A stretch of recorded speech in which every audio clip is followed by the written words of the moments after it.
Hi everyone, this is Allie Phillips and we are going to be talking about safe essential oil use for pets tonight.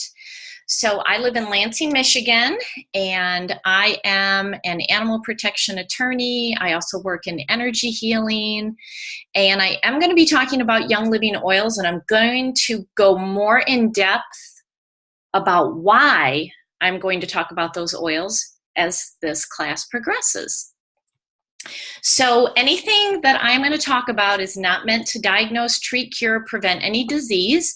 I am going to share my knowledge, and I am going to encourage you to really know why you want to use an essential oil before you actually use it with your pets.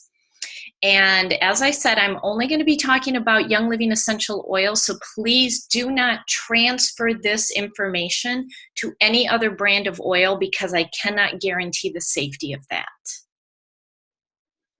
So just a little bit about me and why I'm so incredibly passionate about this topic. I am a former assistant prosecutor, and I have been an attorney for, well, a long time. And I spent a lot of time in the courtroom as a frontline criminal prosecutor, and then I've spent the last 15 years working nationally and even internationally in the areas of animal protection and how animal abuse links to family violence. So I have worked for the National District Attorneys Association just outside of Washington, D.C. I also spent a few years working for the American Humane Association in their public policy office and ran their legislative agenda involving animal and child protection. I am the founder and the CEO of Sheltering Animals and Families Together, which is the first and the only global initiative working to help domestic violence shelters create on-site pet kennels. I am also the co-founder of Therapy Animals Supporting Kids, which is a national program helping therapy animals work with children who have been abused and are going through the court system. I've authored a couple of books, a lot of book chapters, and I'm on many different advisory groups and board of directors, all related to animals and human-animal interactions. I've also spent a lot of time volunteering in animal shelters, and in 2015 I was, much to my pleasant surprise, was named the top defender of animals by the Animal Legal Defense Fund. So that's just a little bit about my background with animals and how my entire career, my legal career, has really been focused on animals. But I also have an energy healing wellness business that I started in 2011 called Manifested Harmony, where I've taught a lot of people energy healing modalities that they can use with people and with pets. And then that's how I somehow transitioned into essential oils, because I knew that I wanted to work with essential oils with pets, but when I started researching it, there was a lot of scary information out there. And that is how I found my way to Young Living, and I will talk more about that. But these are my feline teachers. So starting on the left, that's Lucy. I still have her. She's almost 20 years old. I've had her whole life. She is truly my best friend. In the middle is Rudy. Rudy is going to be 6 years old. He comes from the island of St. Croix, where I actually have a transport program with the St. Croix Animal Welfare Center and flying cats up to a cat orphanage in Virginia. He just didn't leave my home. And then on the right is Jacob, who sadly transitioned and is now my little guardian angel. He transitioned about a year ago, very unexpectedly. But these three have really been my feline teachers over the last 5 years that I have been actively using and learning about essential oils with pets and educating others based on what I have learned and what I have experienced. And so I first want to cover the big elephant in the room.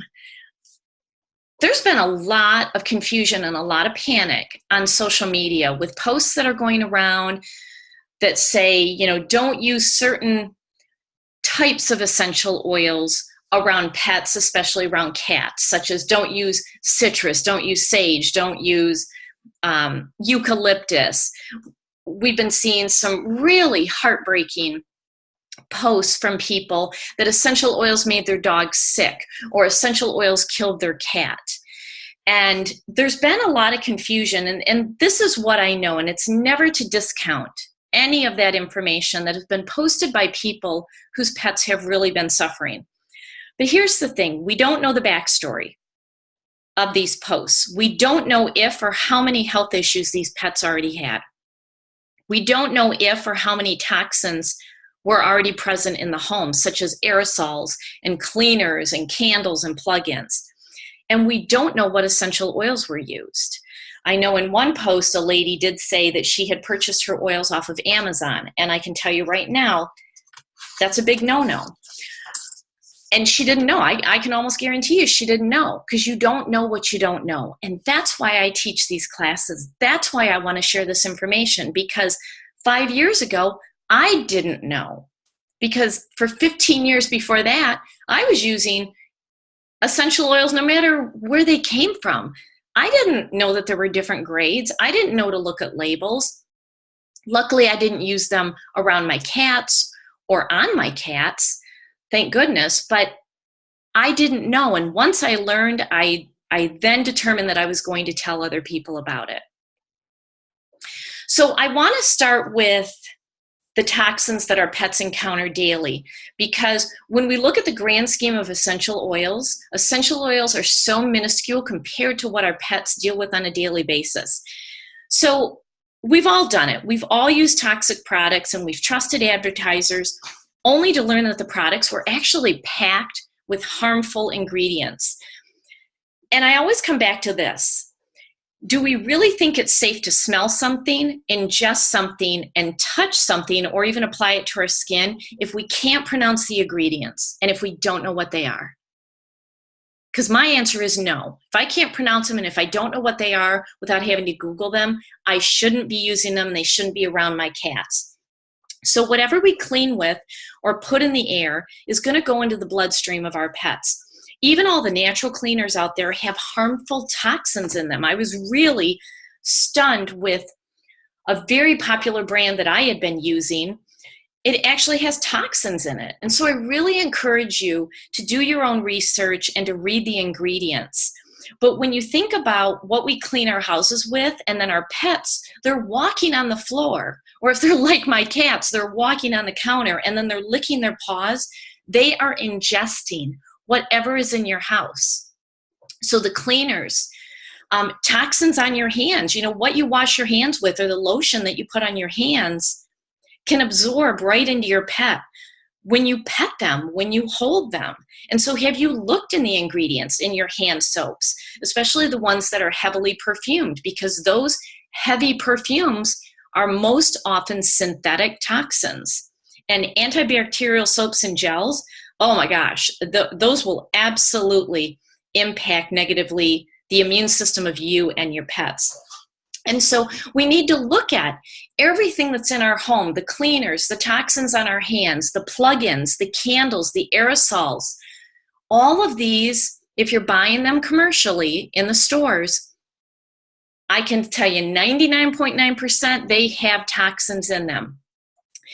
And even though you think, well, they're just going into the air, well, they are going to settle on the floor and they are going to settle on the walls, and then your pets are going to lick their paws. So if you're not willing to pour this stuff down their throat, you shouldn't have it in your home. I did not recognize that, but now I do. But then we look at other things that are harder to get away from, because we can't get away from every toxin. Carpets and flooring off-gas toxins. Paint that you paint your homes with, off-gas. So we can't really get away from those. What about food? There's a whole movement going on about the toxins in pet food. That pet food, especially hard food, is just nothing but feeding disease in our pets, because animals in the wild don't eat hard food. So food can be toxic. Topical applications can be toxic. Now, I want to tell you up front, I am never, ever going to tell anybody to not put on a monthly treatment or not vaccinate their pets. What I am going to talk about is how you can support your pets naturally when you do that. But topical applications such as monthly treatments or shampoo or powders can be toxic. The toys that our pets put in their mouths are very overwhelmingly toxic. There's formaldehyde, there's heavy metals in them. If the toy is made in China, I'm really super sorry, but that has toxic ingredients in it. Same with bedding. There's flame retardants in bedding and other horrible things. And then our pets actually have to deal with toxic human emotions. So if there's chaos in the home, anger, fighting, stress, our pets take that on. So I want to go back to the cleaners and all of that, because as an attorney, I like to dig into the laws. And when I started reading the Toxic Substances Control Act, which is a federal law, I was horrified because it doesn't require that companies prove that their products are safe until they're sold. I mean, they're not required to prove that. And so when it comes to pet toys and pet beds and other pet products, there's actually no government standards. Over 80,000 chemicals have been on the market and available since this act was enacted into law in 1976. And so this federal law actually allows chemical manufacturers to keep the ingredients in some chemicals a secret. And we will see them on products where it says like proprietary blend, or they give it a funny name. Like there's a very popular laundry detergent that has an ingredient called liquid tint blue. That's a proprietary blend. They don't have to tell you what that is at all. And so nearly 20% of these 80,000 chemicals are secret, according to the Environmental Protection Association. And then there's a big percentage that hasn't even been tested at all. So when we look at all of this stuff, it's really horrific what our pets are exposed to. And if your pet is indoors most of the day, the air in our home is more toxic than the air outside. And it's because of all of these things. And so when I really teach about toxins and how we can help our pets, the one thing that I find ironic is when I talk to veterinarians, when I talk to animal shelters, overwhelmingly, these facilities are using toxic synthetic scents to cover up pet odors, but yet they're so resistant to learning about safe essential oils. It just doesn't make sense to me. And I don't know if any of you have dealt with that, but this is where, if you're passionate about this, I would really encourage you to spread the word. And so this is a photo that I took at a veterinary clinic. What is wrong with this picture? This was in an exam room that I was in with my cat, Lucy. And she actually started having a reaction because not only did they spray their lobby with this and actually squirted you as you walked in with one of those automatic squirters, but they had this in the exam room. This is not right. And this was actually a specific pet odor reducer. So here's the thing. There's a lot of debate as to whether certain products are safe for animals. And here's my philosophy. If there's a debate, don't use it because there's a lot of non-toxic options available. And when you look at this particular product and the one that's labeled as a pet odor eliminator, it scores an F from the Environmental Working Group website because of systemic organ effects, acute aquatic toxicity, and respiratory problems. There's even a non-flammable propellant ingredient that is rated very low. So again, this is not necessary, but this is what we're dealing with. A lot of people don't know. So let's talk about how essential oils can actually enter the body of a pet.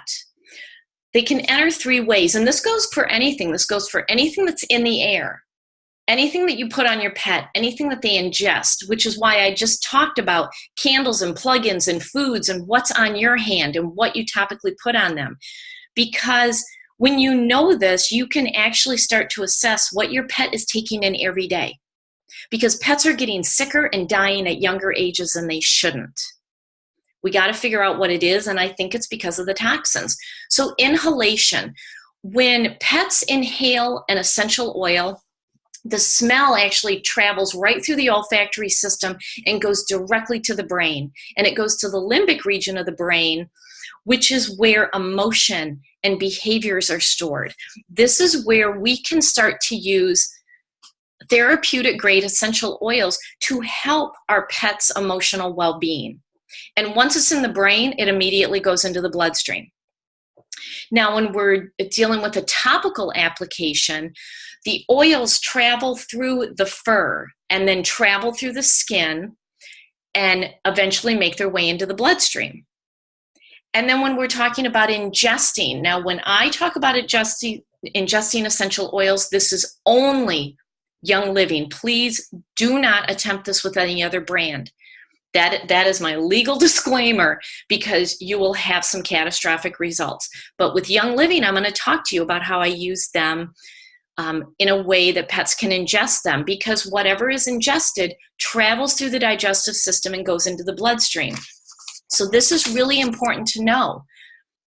What we and our pets smell, have applied to our skin, and what we ingest all goes into the bloodstream. And this is the most incredible, important point, because it will change the way you look at everything. Because sometimes things are obvious, but we don't know what we don't know. And once it's like, okay, I like to think I'm fairly smart and have a couple of brain cells left, but it's like I didn't think about it like this. And back in the day, I was the candle queen and I was the queen of the plugins, and oh my word, I just keep thinking how bad I had things for my cats. Once I learned, everything went in the trash and I switched. And so when we think about the sense of smell in pets, it is far more sensitive and receptive than in humans. You know, we have about 5 million olfactory receptors in our nose and in our brain.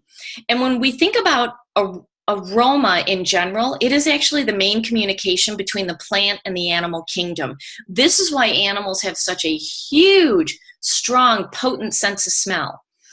You know, humans, we rely more on sight when we think about our senses, but animals rely on scent. So animals are going to be happier in environments that support their instincts and their instinctual programming. And this is why essential oils that are truly therapeutic grade and truly the plants, this is the connection between the plant and the animal kingdom.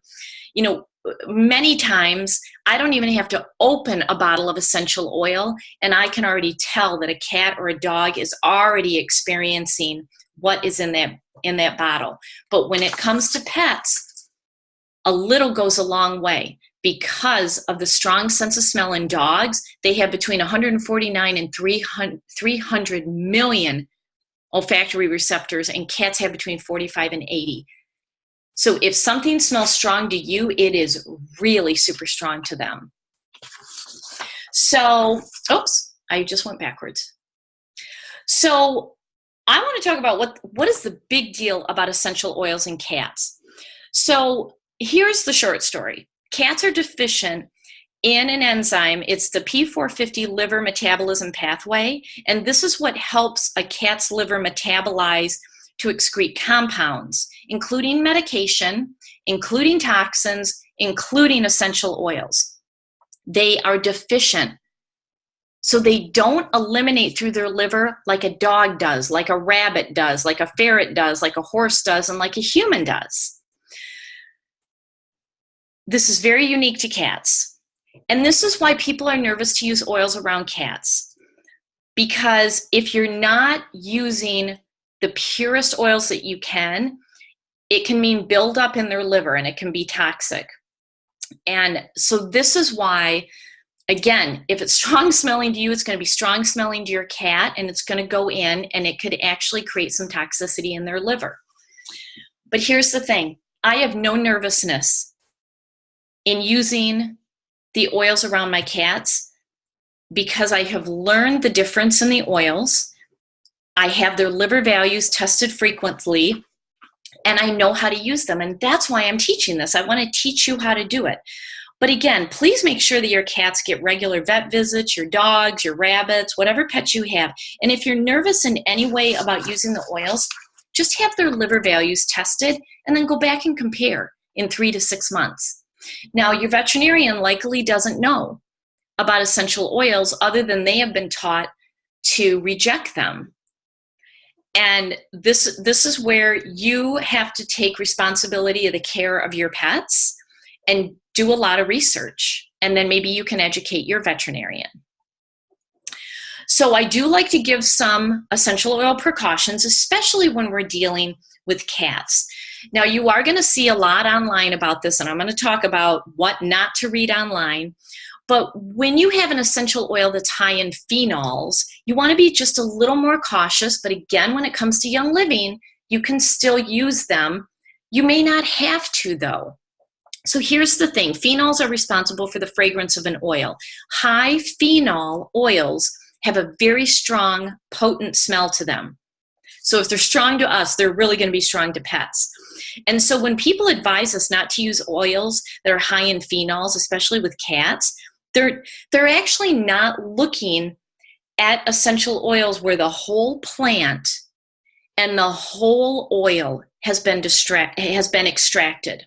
This is why quality and this is why processing is so important, which I'm going to talk about.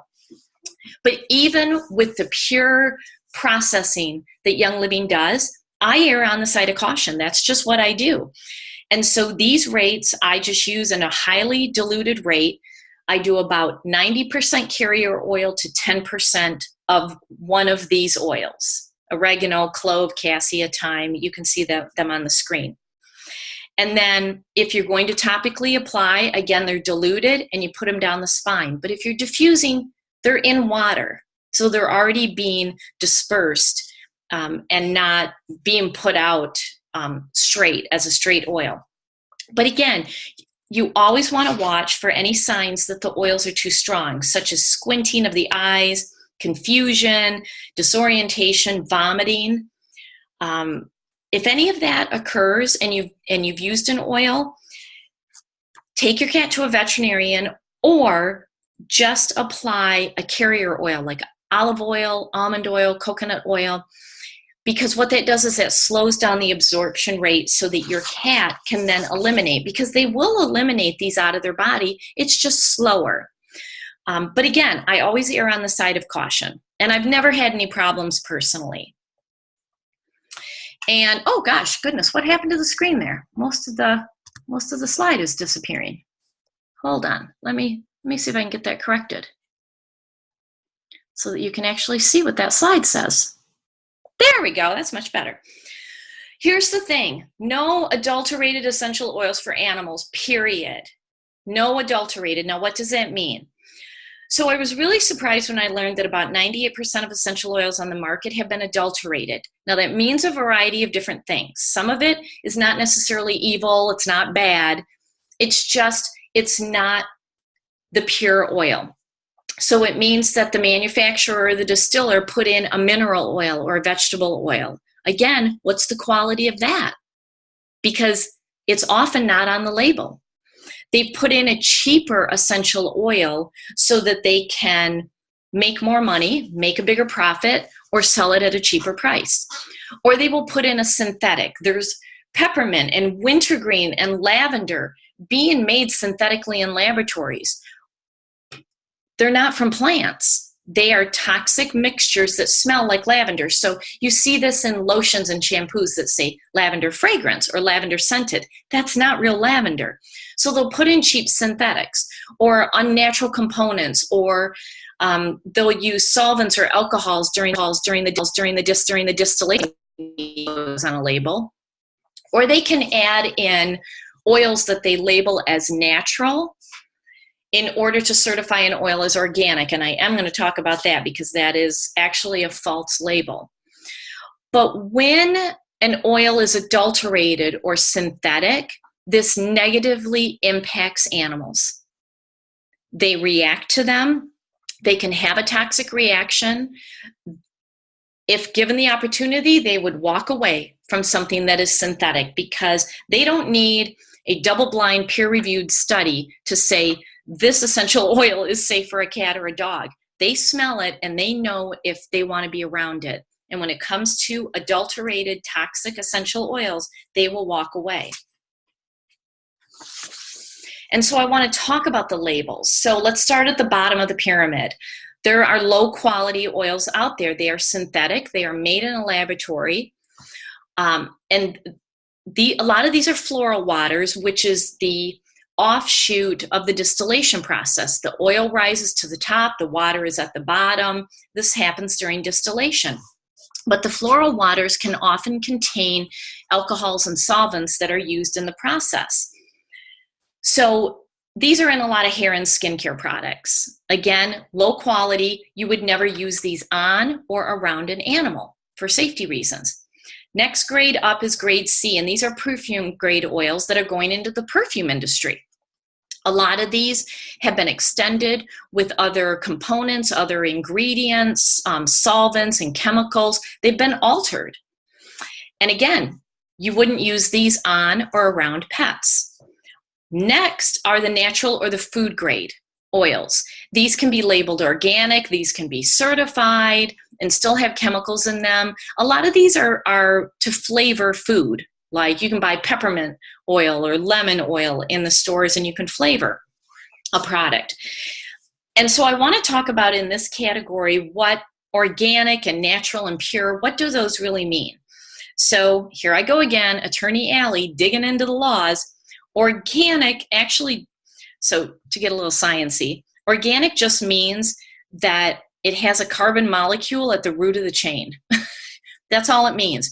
Guess what's organic? Gasoline, petroleum, bug spray, and plastics are all technically organic. So we have this idea of organic, but organic actually has a very specific definition in chemistry. And then when we think of natural, anything could be produced in nature, even if it's not, and they can still label it natural. And when we look at the laws, if something is marketed as a cosmetic, such as essential oils, the law doesn't require cosmetics to have FDA approval before they go on the market. There is nothing in the laws that define organic or natural or pure when it comes to essential oils. In fact, the organic label is only applicable to farm animals and produce. So organic chicken, organic lettuce. There are no organic laws when it comes to essential oils. So we are really getting brainwashed by labeling, and it's okay. FDA does not regulate natural or organic or pure when it comes to cosmetics, and that is exactly what essential oils are in the category of. So let's go to the top of the pyramid and look at therapeutic grade oils. Therapeutic grade oils are pure. They are unadulterated. If the label says lavender, that is all that's in it. There is nothing from the distillation process, no chemical, no alcohol, no solvent. It is just pure water and steam. There is nothing else put in the bottle, and there was nothing taken out. The thing about a therapeutic grade oil, and looking at the process of that therapeutic grade oil, which I am going to talk about in a minute, is getting everything out of that plant during distillation. Too many companies distill very quickly because the quicker they can get that oil out and bottle it and get it on the shelves, the cheaper it's going to be for you and the more profit it's going to be for them. A truly pure oil is going to squeeze every last constituent out of that plant, because then you get the whole plant and the whole oil, and all of those parts and pieces work together. And if you're missing certain parts and pieces, that's when you can have an oil that may not be as healthy as it's labeled to be. It's very problematic. And that's about all as sciencey as I want to get. I don't want to get too sciencey on you. And so I want to talk about how do you identify pet safe essential oils. And this is a test that me and many veterinarians and leaders in the field have come up with. I mean, this isn't anything that I came up with. It's just this is how I have described it for you. And so I want you to look at the bottle label. Does it actually say don't use with pets? Because some do. If it says don't use with pets, you ought not have it in your home at all for any reason. Second, does the company promote their essential oils to be used with pets? If the company does not on their corporate website promote their essential oils to be used with pets, you shouldn't use them around your pets or on your pets. It is the equivalent of using Geritol or Metamucil on a newborn baby. You go to their websites and there is nothing about using those products with a newborn baby, and we don't. So again, a lot of this is common sense, and we're so overloaded on information that sometimes we forget. If the company doesn't promote it, don't do it. Next, does the company actually oversee the process of where they get their seeds from, how they're planted, how they're grown, how everything is harvested, and how everything is distilled, so that they can guarantee from start to finish that it is pure and it is safe and nothing else snuck in. Next, is the essential oil therapeutic grade and not fragrance oil? A lot of essential oils on the market are fragrance oils, which is why they say on the label, don't ingest. Don't topically apply to your skin unless you dilute. A therapeutic grade oil, let's take lemon for example. We can eat lemons, and a therapeutic grade lemon oil you should be able to ingest because you're going to get it from the lemon, from the rind of the lemon anyway, right? This is the difference. Next, you want to look at, does the company actually work with veterinary or animal care experts? Do they actually provide a company-sponsored training about essential oils for animals? Are they talking? Are they educating on this? And then when you look to all the books that are out there on essential oils for pets, is there a particular brand that they're discussing? And so here's some information, and I'm really not putting this up because I never want to call out any company, but I just did this research. I do it about every 3 months. I did it again on Monday, and I look at the top 10 essential oil companies. And a lot of the companies on the right side of the screen are very good companies, but there is no information on their website about using essential oils with pets. Rata Beauty has one blog post, but that's it. And it doesn't really tell you how to use them or what to use them. But when I look to, let's go back. When I look to about the label, about does the company promote their oils for pets? Do they oversee the process from start to finish? Are they therapeutic grade? Do they work with vets and animal care experts? Do they have a company provided conference on oils for animals? And are there books about it? The only one in the top, and again, this is the top 10 oil companies. I'm not saying it's all oil companies, but when I look at the top 10, the only one is Young Living. This is why, and some people get upset, and if you're getting upset, that's okay. You are really entitled to your opinion on this. But when I am working with my own pets and with shelter pets, I have to make sure the company backs their products to be used with pets for legal reasons. And then when I look to leaders in the field of veterinary medicine, especially holistic veterinary medicine, they are using Young Living oils. I'm not saying all do, but a bulk of them do. So this should tell you something. But to me, this is really important because not all oil companies want their oils to be used with pets. So that's why you don't see anything on their website about it. So this is why this is just so important. So when we're looking at Young Living, and if you're not using Young Living, or if you are, this is just really important for you to know that Young Living has a veterinary advisory council. They put on the only corporate-run animal essential oil conference, which I had the pleasure of teaching at in 2017. What makes them different and safe for pets is they own their own farms. You're free to visit them. You're free to overlook the distilling process. They truly have a process that makes their oils very pure for animals. And when it comes to Young Living products, please, please, please never purchase them off of Amazon or eBay because Young Living will not guarantee that they haven't been tampered with. Only get them from Young Living or from a Young Living member. And so let me get into some do's and don'ts, and then we're going to talk about some specific oils that I really love to use. Here are some don'ts. Please do not Google essential oils in pets. Oh my word, you're going to find a bajillion websites that say don't do it. You're going to find research studies that are scary. Here's the thing about some of the research that's out there. What brand of essential oils did they use? Did they use a fragrance oil that clearly would come back as toxic for pets? And that's the thing, that we don't get that information. So just don't do that. What you want to do is use Young Living specific resources. And there's a lot of great books out there. Just go on to Amazon, go to Life Science Publishers, and you're going to find some great pet essential oil resources involving Young Living oils. Another don't, do not force oils on pets. If they do not want to smell them, if they do not want to be in the room, let them walk away. Please do your own research. Don't take what I say as solid gold. Take what I'm telling you, go do your own research. You have to be empowered. We have to start taking back not only our own healthcare, but our pets' healthcare, and being knowledgeable.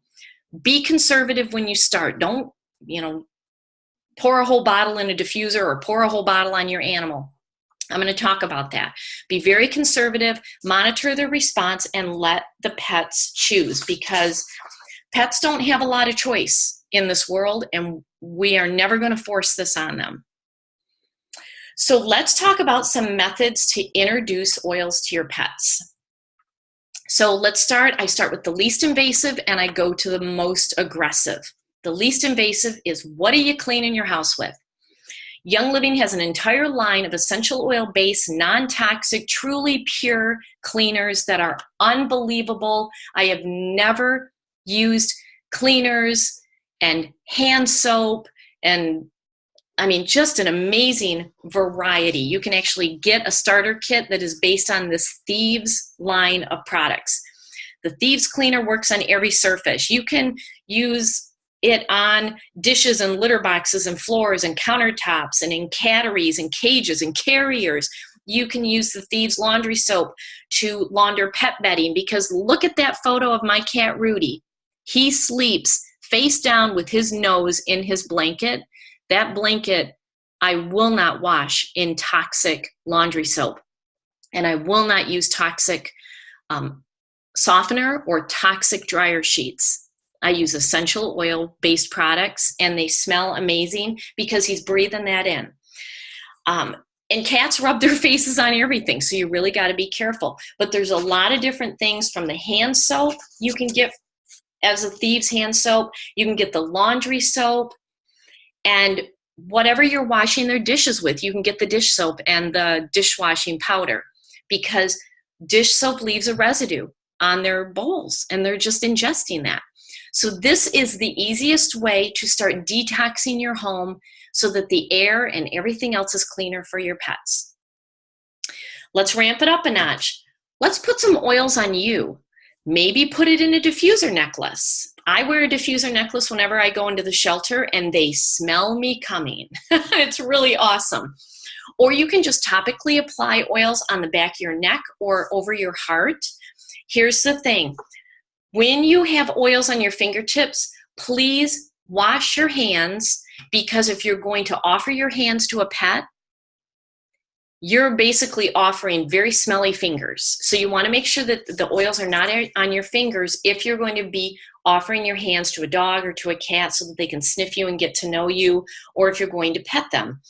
So this is just a great way. You put the oils on you, and they will smell them. You are basically a walking diffuser. It is awesome. I do this all the time when I work in shelters, and it really helps. I can tell what animals are liking which oils based on what I'm wearing. Next, you can do what I call Petaromatherapy. And this is where you can set up a diffuser. Now, the diffusers that you use with a therapeutic grade essential oil must be cool mist. You cannot heat a therapeutic grade oil, otherwise it just becomes a fragrance oil. So none of those oil burners or warmers, you don't want to heat them or warm them. Young Living has hands down the best diffusers because they are made with medical grade plastic. You can certainly go the cheaper route and find Cool Mist diffusers for much cheaper, but I can tell you from experience, they will break down the oils, the diffuser will not smell right, and they will stop working. So what you want to do when you're using a diffuser in your home is make sure that your pets can come and go. So make sure it's an open room. I have 4 diffusers in my house. I typically run about 2 at a time, but there's always a space in my house where my cats can go if they don't want to be around an oil. Some oils they love, some oils they don't like. I monitor that. And remember, if it's strong for you, it's really strong for them. Another thing that you can do is get a car diffuser. One of my favorite car diffusers is from a company called Life Science Publishers. It is awesome. And it is excellent if you're transporting your cat to the vet clinic, or you're going on vacation, or you're just going on a road trip. It is amazing because you can put the calming oils in the air and make a good ride for everybody. And remember, when they're smelling it in, it goes through the olfactory system right to the limbic part of the brain where emotions and behaviors are stored, so it can help calm them. And this is one thing that I do when I work in shelters. I place diffusers in location where pets are most stressed. So this is actually a location of a recovery ward after pets have gone through their spay or neuter surgery or some other surgery. They get calming essential oil so that when they wake up confused from the anesthesia, it's very calming for them. And sometimes they even put in essential oils that will help clean the air. Now you can also do direct inhalation. So this is me working with a shelter cat who was super angry that she was in shelter. And what I do is I wave the bottle in front of the cage, or I'll put a couple drops on my hands and wave it in front of the cage. You can do the same thing with your pets at home. Open up the bottle and just start like 18 inches away from your pet and just open up the bottle. You can wave it back and forth very gently. They're going to smell it from that distance. And then you can move it a little bit closer. I never get closer than 6 inches. I wait for the pet to come the final distance. And most often, they will come directly up to the oil and they will smell it. Sometimes they touch their nose to the bottle. That is a sign of acceptance. If they pull back, that is not the oil for them. So, okay, so a question came in. So when you use a diffuser in a shelter, will you only run the diffuser for short periods of time? I've never worried about time at all. Usually these are big spaces. I just have them fill up the diffuser. Some diffusers run for about 3 hours. That's perfect. Run it until it turns off. I've just never felt that it's going to fumigate a room too much. It's just not, because it's in water and it's dispersing in the air. So that's a really great question. Thanks for asking that. So here's the thing, you want to look for interest. So here is a sweet video of my Jacob, who is now an angel, but he is going to give you a really great example of how you find interest in whether a cat or a dog or any animal is interested in the oil.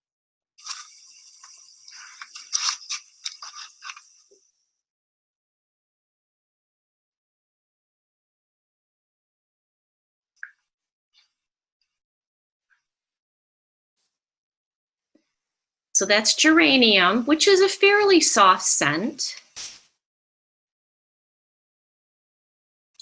See how he came up? He squinched his eyes and his nose is going back and forth like, hey, what was that? See how he's coming forward? That's acceptance. He's like, I think I like that. And often that's all they need, because he just breathed it in quite a few times. Sometimes that's all they need.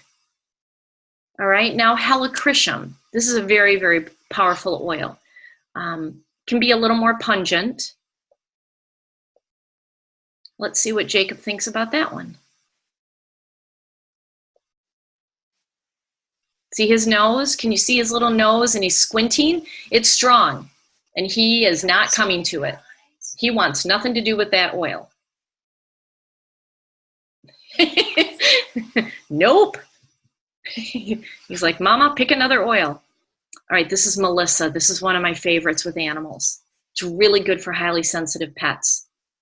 It is strong. But see, he's like, okay, it's strong, but he did come in for a smell.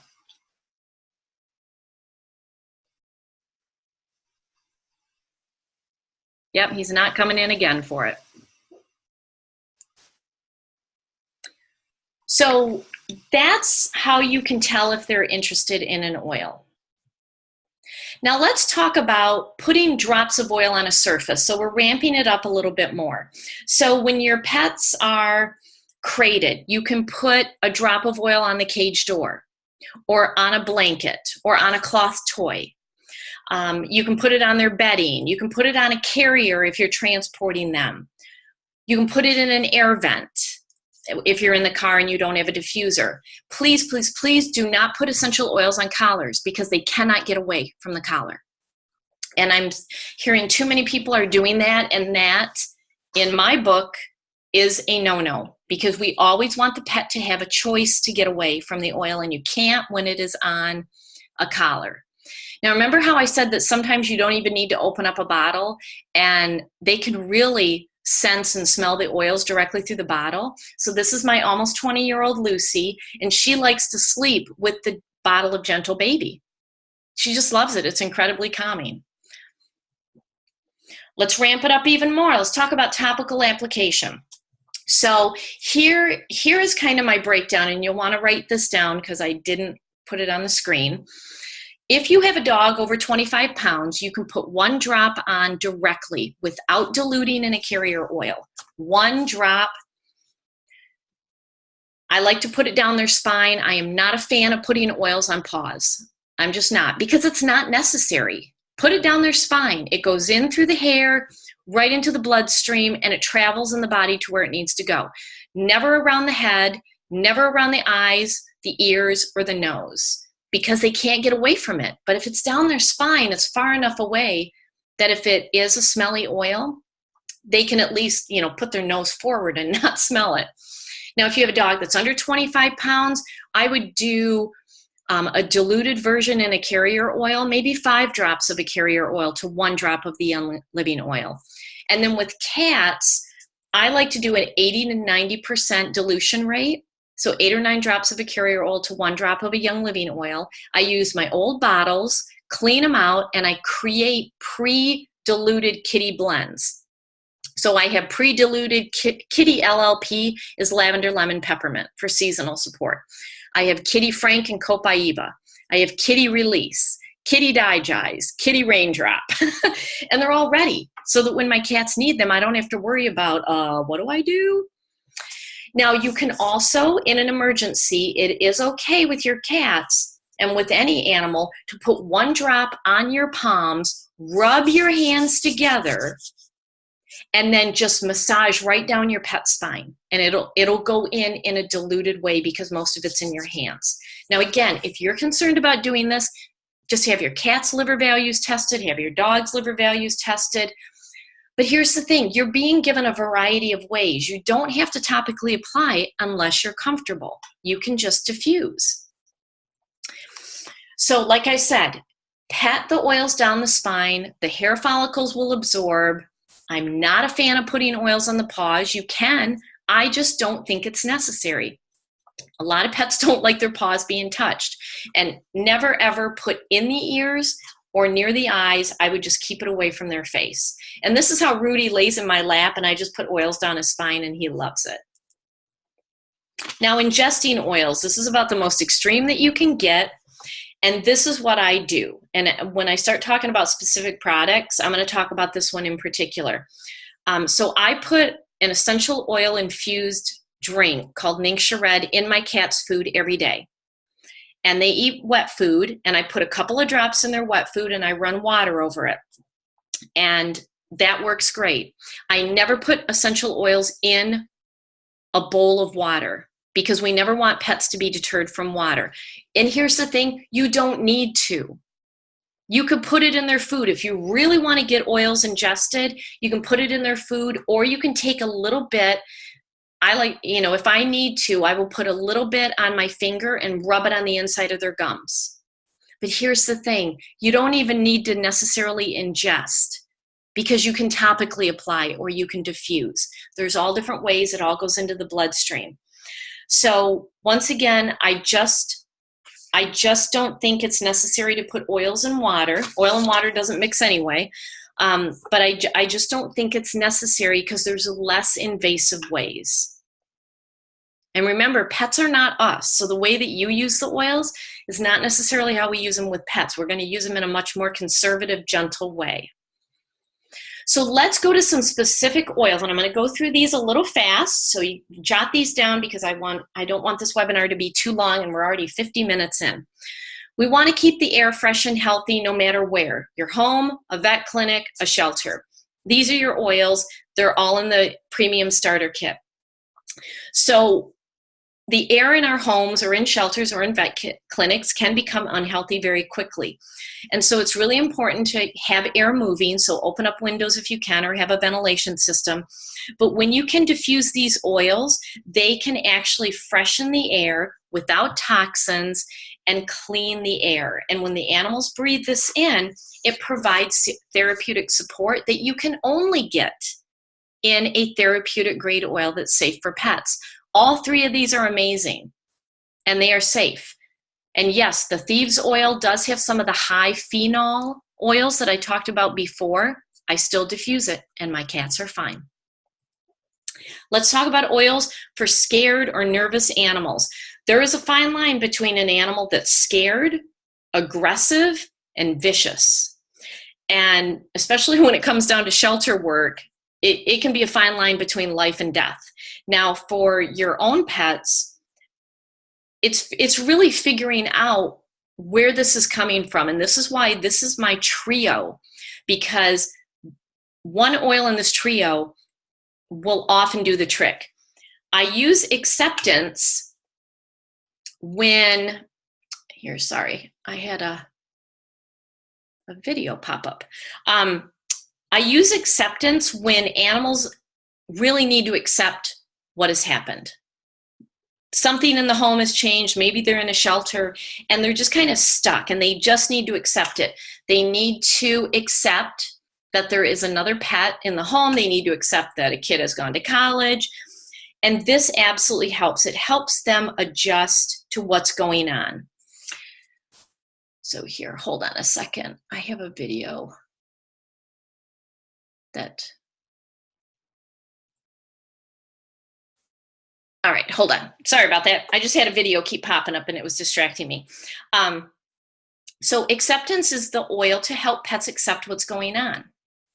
Peace and calming is the oil that I use when pets are just highly sensitive to their environment. They're hypervigilant. Maybe they're guarding the door. They're guarding their food. They're guarding you or another pet. Maybe there's chaos in the house. This is the oil that I go to.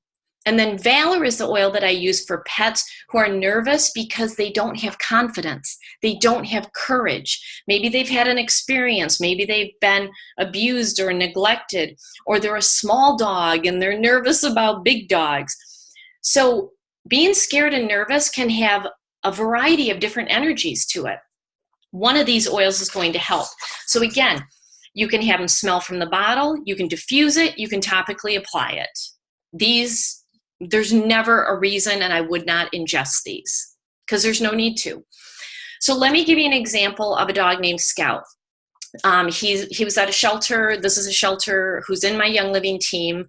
They use oils, and they're really amazing. And they called me in because this dog was terrified and shaking so violently in his cage for 2 days that he had extreme vomiting and diarrhea, and there was no medical cause for it. He wouldn't make eye contact. They were really concerned about him.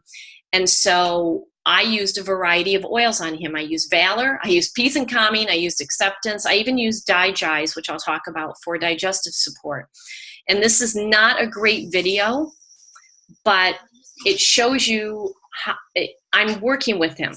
I'm not so sure. And he was absolutely terrified at first and was shaking so hard, and within 20 seconds of smelling the Valor oil, he stopped shaking.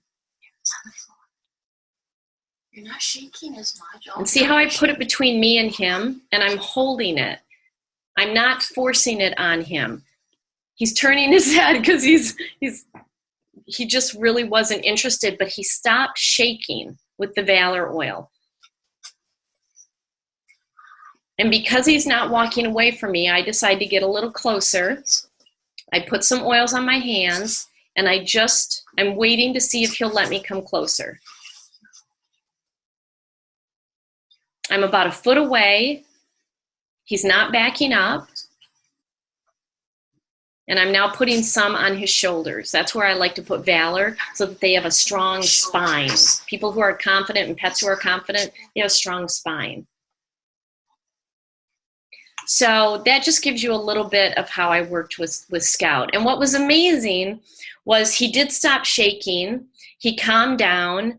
They were able to get him into foster care that night, and he was very quickly adopted. So it's just one very powerful way, because I didn't know where his nervousness was coming from. That's why I used acceptance, Valor, and peace and calming on him. And I just let the oils work the magic. It's not for me to figure out. I let the oils do it. Now here's, this cat is hilarious. So his name is Mr. Business. And he was not happy and getting aggressive in the shelter.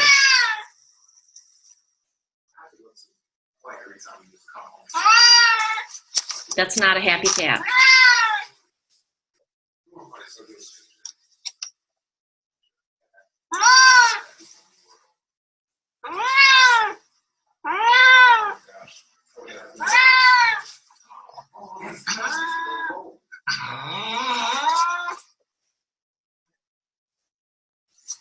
He was also attacking some of the other cats that were in the little room with him. Peace and calming didn't work, so I started with Valor.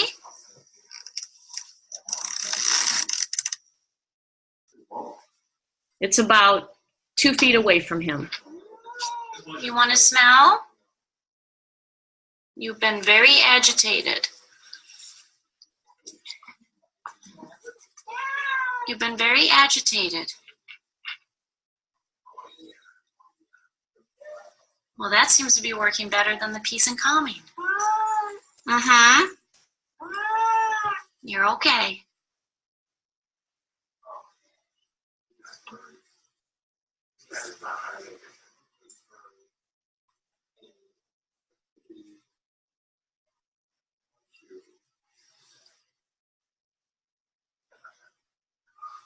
Do you see that difference?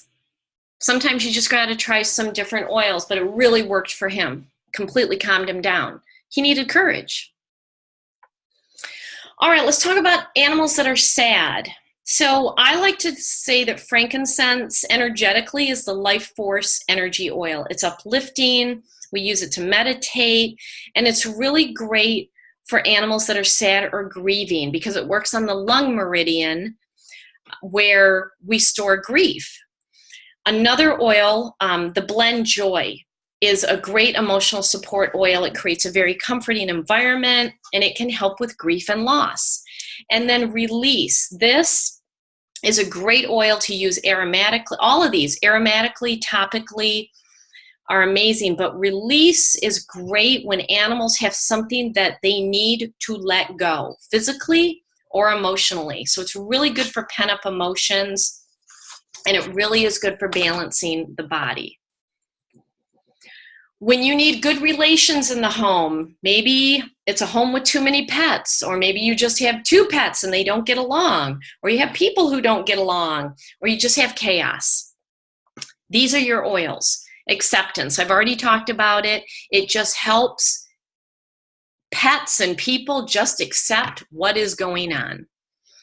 Harmony is really great. Again, an aromatic and a topical oil. It promotes physical and emotional well-being. It brings harmonic balance to the energy centers. It supports and eases tension in the environment. It can help pets get along. And then lavender, very calming, very cooling, very good heart-centered oil. So this is a great oil to use. Now let's talk about animals that have been mistreated. So when animals are harmed intentionally or unintentionally, suffer some harm, if they have shut down or have behavior issues, these are the 3 that I like to work with. So Young Living has a line of oils called the Animal Sense line. I don't know many of you really have this, but there is an oil called Tea Away that is really good for supporting emotions. It's good for emotional freedom, letting things go, feeling joyful again. The Release Oil, again, is good for releasing so that you don't hold on to things. Some pets are really good at releasing, but others are not. And then there is an oil blend called Sarah that was specifically designed to help soothe very deep emotional wounds. And it can help to start releasing and recovering from traumatic injury or memory, specifically from sexual or ritual torment or other forms of physical and emotional abuse. So as a former prosecutor, unfortunately, I know all too well what animals can go through.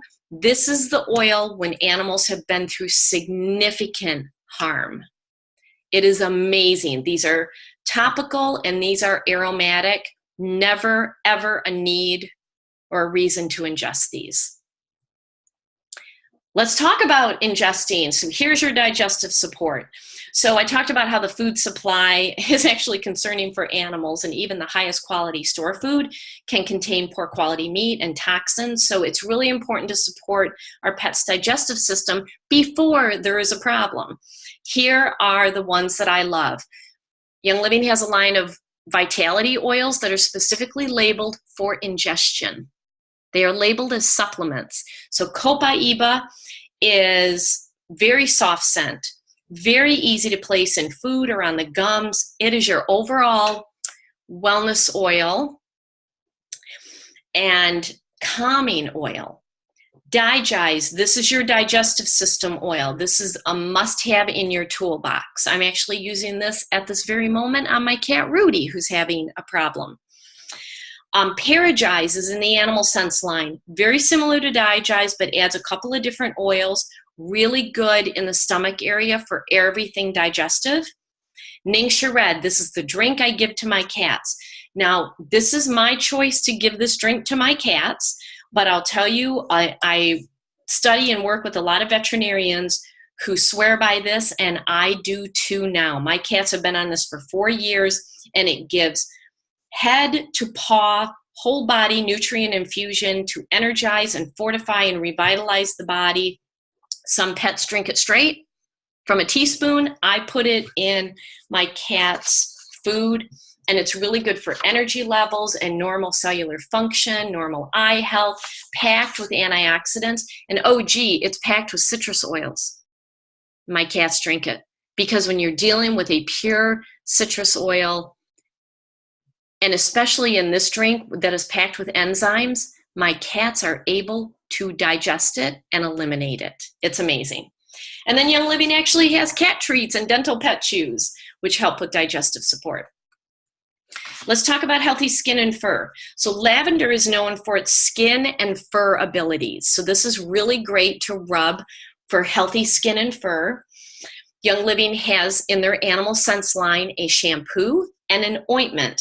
So the shampoo, non-toxic, completely safe. It cleans and conditions and protects without harmful ingredients. It has 5 essential oils in it, completely safe and very effective. The Animal Sense ointment was just reformulated. It has amazing carrier oils in it, like apricot oil and mango oil. It seals in other essential oils. It acts like a bandage. It's a little gooey, but it's a very protective and soothing salve to put on. Really good for minor skin irritations and completely safe if your pets lick it.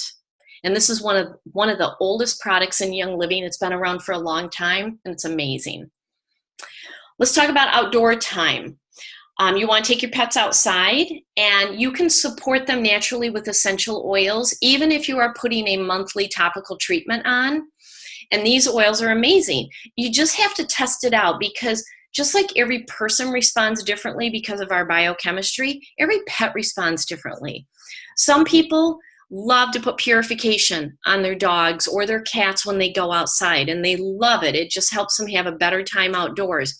Some people like to create a recipe. Lavender and lemongrass have been very popular to use for outdoor time. Let's talk about senior support. So my cat Lucy is approaching 20.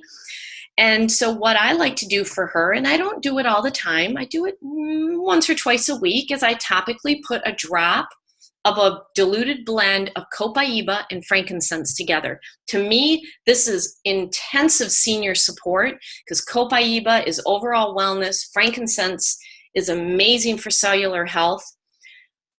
I also like Ningxia Red. And then Agiles. If you have an animal, and this is specifically labeled for inflammatory response in the muscles and the joints, Agiles is a capsule. You can break it open. You can put it in food. I have someone in my team whose 13-year-old Labradoodle Golden Doodle has been taking Agiles and can jump. It's amazing. It's incredible support. I personally take it. I think it's amazing. But these are really good for senior support. And then I just want to end with Jacob's journey and how I work with my cats. So Jacob, who I lost a year ago, I had him for just under 5 years. And when he came to me, he had lost at least 3 homes. The photo on the left is how he came back to the cat orphanage where I was volunteering. He was covered in a staph infection and ringworm. He wasn't using the litter box. There was something very wrong with his bladder. I ended up very quickly training him how to use puppy pads. He was so cute. But he was so cut off and closed down and wouldn't connect. He was heartbroken. He had lost so many people and pets. So I used release and trauma, life, and valor with him. And it took a while. It took a couple of months. But he physically healed. He emotionally healed. And the photo on the right, just look how beautiful he was and how happy he was. Just these oils can be so incredible if you give them an opportunity. And then with Lucy, there's my Lucy. She's approaching 20, and she's amazing. She gets her Ningxia Red every day. She loves her frankincense copaiba diluted blend down her spine, and I diffuse all the time. And she's been exposed to these oils for 5 years, and her liver values are awesome. And then there's Rudy, my special St. Croix kitty. He loves the oils. He loves the cat treats. He loses his mind and cries and begs for those essential oil cat treats. And that's how I can support him. So if you are not in Young Living, and if this intrigues you, I would love for you to be in my team. My team is packed with animal people, animal shelters, rescues, behaviorists, dog trainers, veterinarians, pet people. We talk about pets. We educate each other. We support each other. And this is the starter kit where most people get started. And I will teach you how to use these oils specifically with your pet because I've mentioned almost all of these in this presentation. And so you can just go to youngliving.com, click on Become a Member. If somebody else invited you to this webinar, get their enroller, get their member number and enroll under them. If I invited you, come into my team because we would love to have you. Pick your starter kit, pick your diffuser. You're going to get a 24% wholesale discount. And if you join my team after watching this webinar, you need to message me and tell me, Allie, I joined because I watched this webinar. I will give a $20 donation to the animal shelter or rescue of your choice. That's my way of giving back. Or we can send them some oils. I also have a private Facebook page, free trainings, and I will give you some educational materials to get you started because I never want anybody taking this kit home and not knowing what to do. And so if you're already in Young Living or you're just not interested right now, just let's stay connected.